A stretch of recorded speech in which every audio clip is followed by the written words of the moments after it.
This question is from a lady came to the question answer session. She says, my late father was a Jew but not a practicing Jew. When he was ill, I told him about the teaching of Islam. He said, I agree with the teaching of Islam concerning the book. Being a new Muslim and having not enough knowledge about Islam, I wasn't able to tell him much about Islam. He died without accepting Islam. Can I pray for his forgiveness? Of course, you can, no doubt about it. To say Janaza prayer is another thing. It's a formality, and it's fazl kafaya. But to pray for dead parents, particularly those who belong to Ahl Kitab, is not at all forbidden. It's rather her duty to pray for him and for his salvation, knowing that he was coming closer to Islam. Right? About the Janaza, it's a very different issue altogether. Because Janaza is a formality which, first of all, should not necessarily be said by all. Even if a few have said the Janaza, there is no need for the rest of the Ummah to say the Janaza at all. You remember there was a question a few days ago about Qadiyazm, and some stupid people think that why didn't the Jamaat say Janaza afterwards? Why should they? Because they know Islam, they shouldn't do it.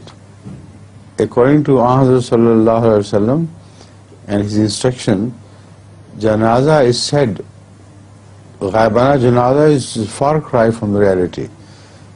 Janaza is said when the Mayyat is before you, and even if a few people have said the Janaza, there is no need whatsoever to repeat it. And Janaza is a fazl kafaya. Fazl kafaya means if only a few of the Ummah have said the Janaza, that should suffice. It is not essential on everybody. Secondly, the Janaza is said when somebody claims to belong to you. Even if the evidence is against him, if he claims to belong to you, then the Janaza is said. If he does not claim, the Janaza is not said. That's another point which the questioner about Qadiyazm completely forgot because he didn't know much about Islam. The case of Abdullah bin Ubay bin Salul is an example.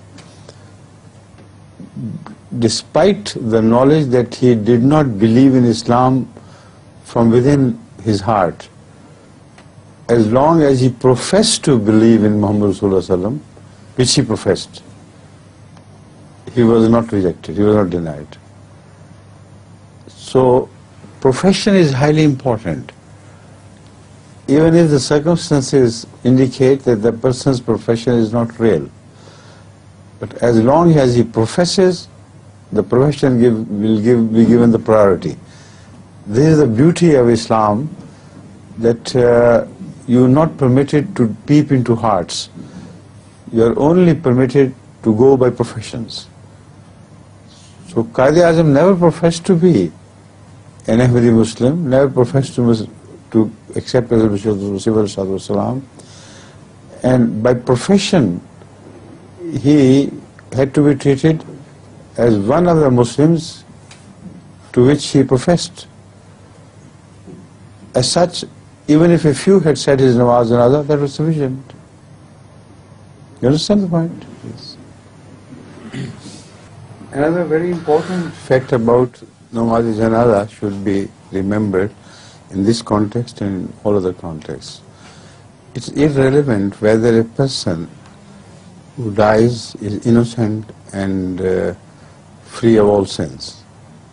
Even then, janaza would not be said if his parents' views, if a child dies, is evidently on Islam and his views are according to the Holy Quran based on the fundamentals of God's characteristics. As yet, his namaz janaza is not said. if his parents have a different view. Which means that if the view of the sect or religious group to which the child belongs, despite the fact that he himself is innocent, his namaz janaza is not said. And this is the practice of Hazrat sallallahu alaihi wasallam, in which he was absolutely consistent. So if Zafrullah Khan did not say the namaz janaza of Qaid-e-Azam, whose views or the views of whose sect were completely contradictory to the views of Zafrullah Khan and faith in Hazrat Masih Maud al-Islam, the fact which remains to be unaltered is that Qaid-e-Azam belonged to whatever group he may have belonged. That group did not believe in the claims of Masih Maud al-Islam and rejected them outright. So anyone whose group rejected the claims of Hazrat Muhammad sallallahu alaihi wasallam, even the innocent children were included in that group, while they themselves had not violated the sanctity of Islam in any way. So namaz janaza was not said. So this is a principle which is unchangeable. It is as strong today as it was 1400 years ago. It's an unchangeable principle.